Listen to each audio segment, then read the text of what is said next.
Boa noite. Olá, boa noite. Começa agora o Repórter Brasil. E estes são os destaques de hoje. O presidente Jair Bolsonaro faz novo teste para Covid. E o resultado é positivo. E mais. O vice-presidente Hamilton Mourão diz que a operação de combate ao desmatamento na Amazônia vai funcionar até o fim de 2022. O país ainda tem 11 milhões de pessoas que não sabem ler nem escrever, mas em um ano, 200 mil brasileiros venceram o analfabetismo. A identificação biométrica está suspensa das eleições municipais deste ano. A decisão do TSE é para reduzir o risco de contágio durante a votação. A pandemia deve colocar em situação de pobreza mais de 45 milhões de pessoas que vivem na América Latina e no Caribe.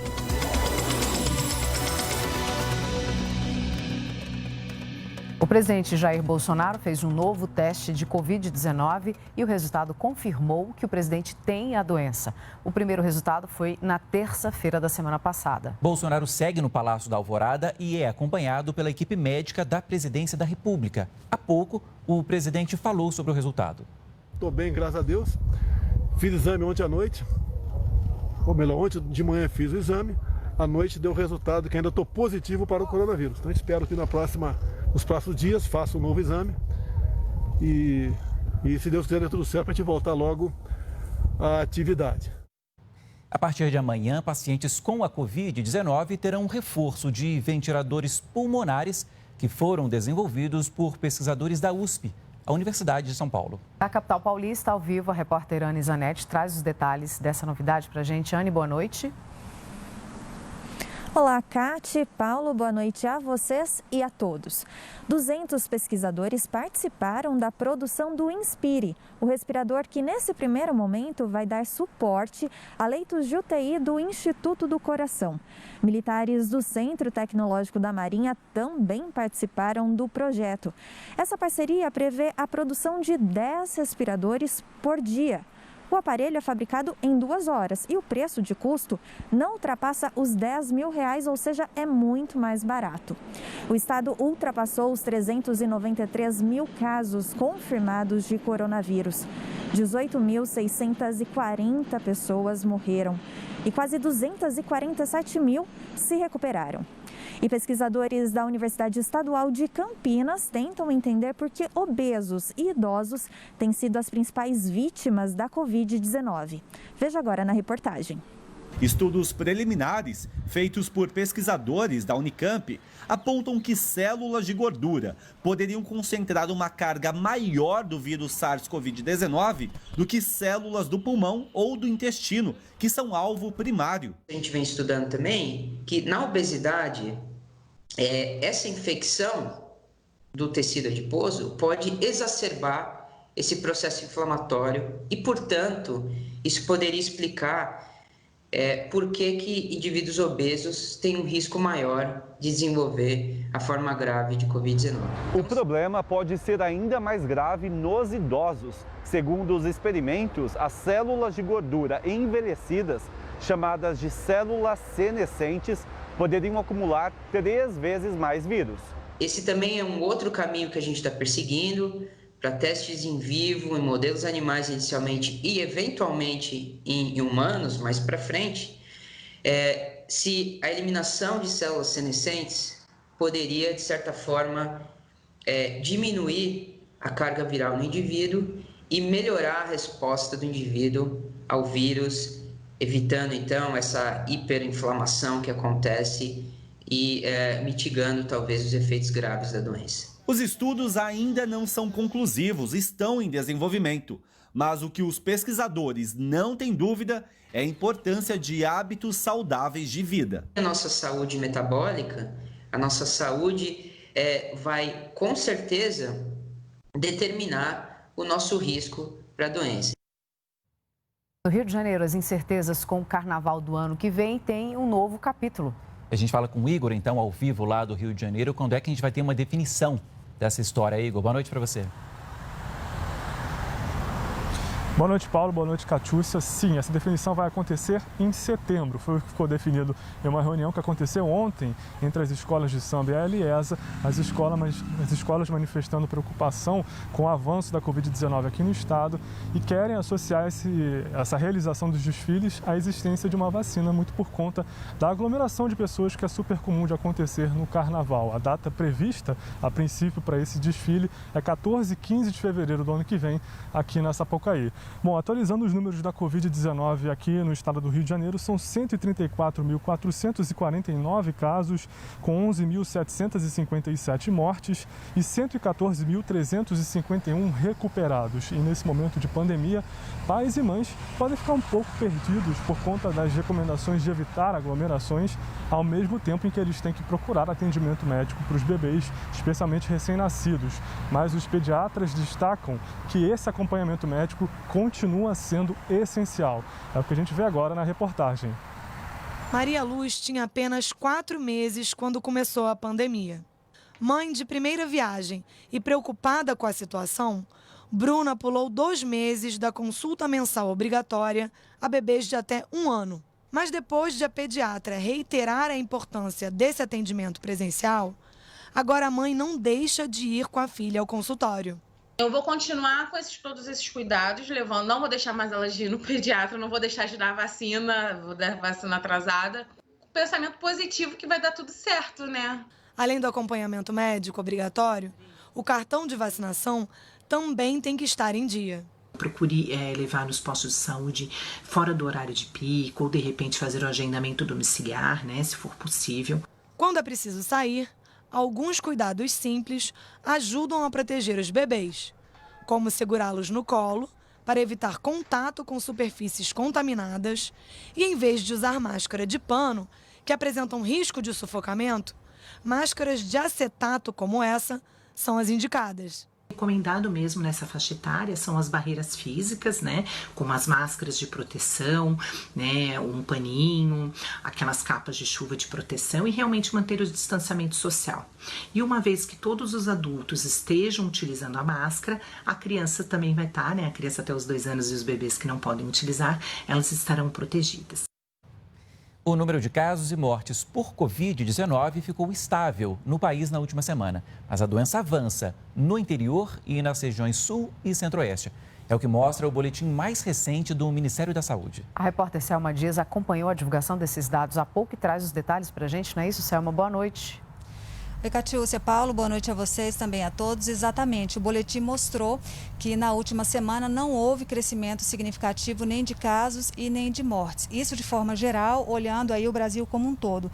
Por região, ainda é crítica a situação do Sul, que teve mais casos e também mortes. No Rio Grande do Sul, por exemplo, os óbitos alavancaram em 42% na última semana. O Centro-Oeste também preocupa com o aumento de casos e mortes em vários estados. No Mato Grosso teve aumento de 20% e o Distrito Federal registrando 49% a mais de mortes. O Sudeste, né, aumentaram aí os casos e diminuíram os óbitos, mas com variações internas significativas, por exemplo, em Minas Gerais, que apresentou crescimento tanto de mortes quanto de óbitos. Segundo o Ministério da Saúde, os estados que têm o interior mais povoado tendem a apresentar números crescentes aí da doença por conta do avanço do coronavírus pelo interior. A boa notícia vem do norte e também do nordeste, que apresentaram números melhores com redução tanto de casos quanto de mortes. Paulo, Catiúcia, com vocês. Obrigado, Selma. Depois de 4 meses de portas fechadas, bares e restaurantes do Distrito Federal voltaram a funcionar hoje. Vanessa Leda traz os detalhes. Os estabelecimentos devem cumprir medidas sanitárias, como manter uma distância mínima de 2 metros entre as pessoas, além de escalas de revezamento e uso de equipamentos de proteção individual pelos funcionários. Deve haver álcool em gel disponível para todos, além da aferição da temperatura. O descumprimento das normas pode levar a multas ou sanções que chegam até a suspensão do alvará de funcionamento. As regiões administrativas de Ceilândia, Pôr do Sol e Sol Nascente, onde há mais casos do novo coronavírus, continuam apenas com serviços essenciais. As eleições deste ano não terão a identificação biométrica dos eleitores, que é obtida por meio das impressões digitais. A decisão é do presidente do Tribunal Superior Eleitoral, ministro Luiz Roberto Barroso, depois de uma reunião com médicos dos hospitais Sírio-Libanês e Albert Einstein e da Fundação Oswaldo Cruz. As 3 instituições firmaram uma parceria com o TSE para a elaboração de um protocolo de segurança que reduz o risco de contágio durante a votação. A biometria foi descartada porque os aparelhos não podem ser higienizados toda vez que são usados e também para evitar longas filas provocadas pela identificação dos eleitores. No Brasil todo, segundo o Ministério da Saúde, 75.366 pessoas morreram por causa da Covid-19. Até agora, está aqui um número exato, 1.233 pessoas só nas últimas 24 horas. Além disso, são 1.966.748 casos confirmados até aqui, 39.924 nas últimas 24 horas. Em contrapartida, 1.255.564 pessoas que tiveram a doença se recuperaram. A Comissão Econômica para a América Latina e o Caribe atualizou hoje as projeções de crescimento para a região. E pelos cálculos da comissão, mais de 45 milhões de pessoas, 37% da população latino-americana, devem entrar para a situação de pobreza neste ano por causa da pandemia. Veja aí no nosso Giro pelo Mundo. A CEPAL estima que a pandemia deve levar a América Latina e o Caribe a uma queda do Produto Interno Bruto de 9,1% neste ano. Segundo a comissão, a queda é de tal magnitude que representará um retrocesso de 10 anos nos níveis de renda por habitante. O relatório da CEPAL também prevê uma taxa de desemprego regional em torno de 13,5% neste ano, quase 18 milhões de pessoas desempregadas a mais se comparado ao ano passado. Nos Estados Unidos, embora algumas áreas estejam se recuperando da Covid-19, a contagem de casos vem atingindo novos patamares de infecções em muitas outras regiões. Os estados do Alabama, Flórida e Carolina do Norte registraram aumentos diários recordes nos números de mortos pela Covid-19, dando seguimento ao primeiro aumento nacional de mortes pelo novo coronavírus no país desde meados de abril, depois que alguns estados americanos decidiram reabrir a economia. Na região espanhola da Catalunha, cerca de 160 mil pessoas voltaram à quarentena hoje, no momento em que as autoridades se esforçam para controlar uma nova onda de infecções por coronavírus na região, apenas algumas semanas após o fim de um bloqueio em todo o país. A capital japonesa, Tóquio, elevou o alerta de coronavírus para o nível vermelho, o mais alto, diante dos recordes em novos casos diários da Covid-19. A governadora da região, Yoriko Koike, descreveu a situação na cidade como bastante grave. O presidente Jair Bolsonaro sancionou hoje o novo marco regulatório do saneamento básico. A expectativa é aumentar os investimentos no setor. A nova lei deve ampliar o acesso à rede de água e esgoto e tem como meta também acabar com os lixões. O novo marco do saneamento tem como meta universalizar o saneamento básico no país até 2033. Pela lei, ao final desse prazo, 99% das pessoas deverão ter acesso à água potável e 90% ao tratamento e coleta de esgoto. Esperamos aí que haja 600, 700 bilhões de investimentos nos próximos anos nesse setor. São 100 milhões de brasileiros que não podiam lavar as mãos por falta de esgoto, 100 milhões, e falta de água limpa para 35 milhões de brasileiros. Então, isso é um avanço importante e também isso destrava a primeira grande onda de investimentos. A destinação para resíduos sólidos, uma solução para os lixões nas cidades, tem prazo até 2024. Segundo o Ministério do Meio Ambiente, esse é um dos pilares da nova lei ao lado do saneamento básico. A previsão nesse normativo para que se encerrem os lixões, aqueles que fizerem os planos municipais de resíduos com prazo para 2024 e aqueles que não fizerem em 31/12 deste ano. Com a união entre saúde e economia, sobe a qualidade de vida dos brasileiros e caem a mortalidade e a disseminação de doenças. Com obras de saneamento, nós propiciamos emprego, renda, qualidade de vida, desenvolvimento sustentável, respeito ao meio ambiente ecologia, tratamento adequado das águas e também diminuição da mortalidade infantil. Os contratos já existentes terão validade até 2022, mas para continuarem a valer depois dessa data, devem se adaptar à universalização de acordo com a nova lei. Contratos sem licitação entre municípios e empresas de saneamento serão extintos pela nova lei. De acordo com o presidente do BNDES, não vai faltar financiamento para o setor. O governo vai manter a operação de combate ao desmatamento na Amazônia até o final de 2022. Também serão proibidas queimadas em toda a região por 4 meses. As medidas foram anunciadas hoje na reunião do Conselho Nacional da Amazônia. Será proibido qualquer tipo de queimada dentro da área da floresta nos próximos 120 dias, até mesmo em lugares de desmatamento legal. É que alguns produtores agrícolas usam o fogo como forma de preparar o solo. Até essa prática vai ter que ser suspensa. O objetivo é reduzir focos de incêndio no período da seca amazônica. Nós elaboramos o decreto por 120 dias, deve ser assinado amanhã pelo presidente da República. O decreto já está na Casa Civil, proibindo as queimadas de maneira absoluta na Amazônia e no Pantanal e com as exceções previstas em lei nos demais biomas. O governo federal também apontou que deve estender até o fim de 2022 a Operação Verde Brasil, mas com uma diferença. Atualmente, a garantia de lei e ordem determina a presença de militares atuando no combate a crimes ambientais na Amazônia. A intenção do Conselho agora é reforçar o trabalho dos órgãos de proteção naquela área para liberar o auxílio das Forças Armadas. Foi iniciada mais uma etapa da regularização fundiária na região e será lançado mais um satélite para monitorar desmatamentos. O governo quer também estimular a economia sustentável e estuda meios para aumentar os recursos para a Amazônia. Esse é o nosso compromisso.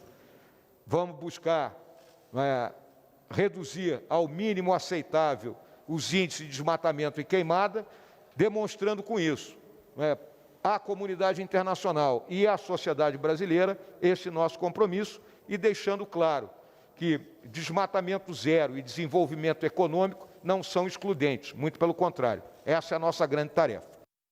O Ministério da Economia manteve a previsão do PIB deste ano em queda de 4,7%. PIB, o Produto Interno Bruto, é a soma dos bens e serviços produzidos no país. Já a projeção do mercado financeiro é de uma queda maior, 6,1%. O secretário especial da Fazenda, Valderi Rodrigues, disse que o pior já passou. Segundo ele, indicadores de maio e junho mostram sinais de reação da economia brasileira. Daqui a pouco a gente mostra. Atrações Drive-In, esta é a nova forma de vida cultural em Brasília. Tem teatro, cinema, orquestra e mais. A gente explica depois do intervalo.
A Câmara dos Deputados aprovou hoje o projeto de lei que estabelece que o auxílio emergencial de R$ 600 pago a trabalhadores informais tem natureza alimentar e, por isso, não pode ser alvo de bloqueio judicial ou bancário para o pagamento de dívidas ou prestações. A única exceção é para pagar dívidas de pensão alimentícia. Neste caso, pode haver o bloqueio de até 50% do valor do benefício recebido.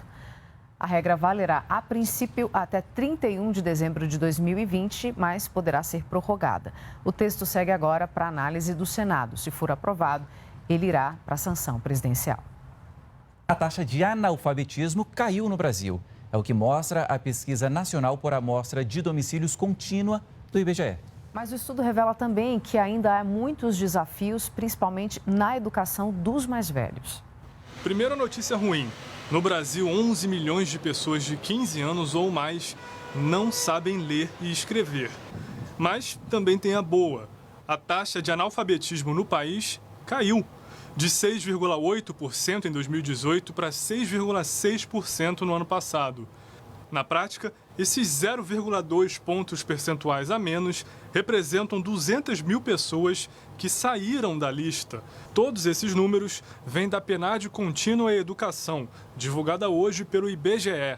A pesquisa também mostrou que, separando a população por idade, a proporção de analfabetos é maior entre os mais velhos. Entre aqueles que têm 60 anos ou mais, chega a ser quase 3 vezes maior do que o índice geral. A explicação para isso é que os jovens atualmente têm mais acesso à escolarização do que essas pessoas tiveram décadas atrás, por falta de oportunidade ou de tempo. Às vezes demora, mas se a ajuda aparece, elas conseguem finalmente dar sentido àquelas letrinhas que até então só tinham forma. A Alexandra coordena um projeto que leva pessoas para aprender a ler e escrever dentro da faculdade. A gente tem a meta de alfabetizar em 100 horas, então isso significa que o curso acontece de março até junho, julho, e depois abre novamente de agosto até dezembro. Aos 65 anos, a Francisca faz planos com a sabedoria que adquiriu. Espero que um dia, eu não quero muito, mas eu quero que minha neta me chame para contar uma história para ela. Eu vou sentar do lado dela e vou contar a história para ela. Não vou mentir que eu não estou contando. Já a dona Georgina passou 70 anos sem ler. Nos últimos 4 meses, isso vem mudando. O meu projeto era aprender a ler e escrever porque eu não tenho pai, não tenho mãe, não tenho família, não conheço minha família e tinha muita vontade de conhecer. Eu queria aprender a escrever para poder ver se eu escrevo uma cartinha para eles. Só no ano passado, mais de 1.000 trabalhadores em escravidão contemporânea foram resgatados aqui no Brasil. E esse número deve crescer nesse período de pandemia e também no pós-pandemia, por causa do aumento do desemprego e da falta de reserva financeira do brasileiro. Nessa casa precária que um trabalhador de 61 anos vivia em condições análogas à escravidão em uma propriedade rural no interior de São Paulo. Ele foi resgatado em meio às dificuldades da quarentena, assim como uma mulher, também de 61 anos, que era mantida neste cômodo, em um bairro nobre da capital. Sem acesso ao banheiro, ela se lavava com balde e caneca. Não é difícil reconhecer o crime. O trabalho em condições análogas à escravidão se manifesta de 4 formas: trabalho forçado, trabalho sem remuneração por conta de dívidas, em condições degradantes ou com jornada exaustiva. O meio rural ainda concentra o maior número de ocorrências por causa do isolamento, mas as grandes cidades também registram escravidão contemporânea no trabalho doméstico, nas confecções de costura e na construção civil. E com essa pandemia, principalmente quando ocorre o aumento do desemprego, né? Muitas vezes elas acabam ficando mais vulneráveis à exploração por pessoas que queiram se aproveitar disso, né? Então elas acabam aceitando condições de trabalho às vezes muito ruins. O Ministério da Economia, que fiscaliza o trabalho escravo contemporâneo, afirma que mais de 230 trabalhadores foram resgatados este ano e que o pagamento do auxílio emergencial tem sido capaz de reduzir a vulnerabilidade dos trabalhadores durante a quarentena. Em princípio, elas estariam com alguns recursos que as tornariam presas menos fáceis para os intermediadores ilegais de mão de obra. Né? Do ponto de vista das denúncias, a gente tem observado um fluxo natural das denúncias, não tem aumentado e diminuído. Claro que a nossa categoria de auditores fiscais está um pouco envelhecida, então tem muitos colegas em grupo de risco, não podendo ir a campo, mas nós nos organizamos, estamos formando equipes com as unidades regionais das superintendências do trabalho, então temos dado conta do recado. Você pode denunciar, inclusive de maneira anônima, qualquer situação de trabalho análogo à escravidão pelo número 180. A primeira-dama de Tamandaré, em Pernambuco, Sari Corte Real, é agora ré no caso do menino Miguel. Ou seja, ela vai ser julgada por abandono de incapaz que resultou na morte da criança. Segundo o Ministério Público, ela abandonou Miguel Santana da Silva, de 5 anos, nas dependências do edifício em que mora. Nesse momento, a mãe de Miguel, que trabalhava como doméstica na casa de Sari, passeava com o cachorro da ex-patroa. Miguel caiu do 9º andar do edifício e não resistiu. O presidente do Supremo Tribunal Federal, ministro Dias Toffoli, concedeu prisão domiciliar ao ex-ministro e ex-deputado federal Gedel Vieira Lima. Gedel foi condenado a 14 anos e 10 meses de prisão por lavagem de dinheiro e associação criminosa. Ele foi condenado no caso dos 51 milhões de reais achados pela Polícia Federal num apartamento ligado ao ex-deputado em 2017. O presidente do Supremo concedeu a progressão do regime por considerar risco real de morte no caso de contágio pelo novo coronavírus. Embora tenha testado negativo para a Covid-19, Gedel está, segundo a defesa dele, com falta de ar progressiva há 10 dias. Além disso, ele tem doenças crônicas, o que pode piorar o quadro se for infectado. Começa a funcionar amanhã em Brasília uma opção de entretenimento no estilo drive-in. Diversão antiga que voltou a ser novidade durante a pandemia. O Centro Cultural Banco do Brasil criou um festival com shows, peças de teatro e filmes que serão vistos de dentro do carro. Este é o Cine Drive-In de Brasília. Era o último da América Latina, história que virou até filme. Aliás, essas imagens são do making-of desse filme. Agora, na pandemia, virou opção para o brasiliense sair de casa. E este é o Centro Cultural Banco do Brasil, também em Brasília. Como vai demorar ainda para que volte a ser um lugar pulsante, aglomerado, o pessoal lá pensou em fazer o mesmo, um drive-in, só que não só de filmes. Ali terá uma programação cultural que inclui cinema, filmes, mas vai além disso. Vai ter também teatro de uma forma inédita, apresentação de DJs, música de orquestra, música popular, a retransmissão de shows por lives nas redes sociais. Esses são os registros da abertura para convidados. E parece que foi bom, hein? Na programação que começa quinta e vai até 9 de agosto, filmes como Yesterday, Hey Dude, are you sure? Hey Dude. Como Treinar Seu Dragão 3. Temos que lutar pela liberdade deles.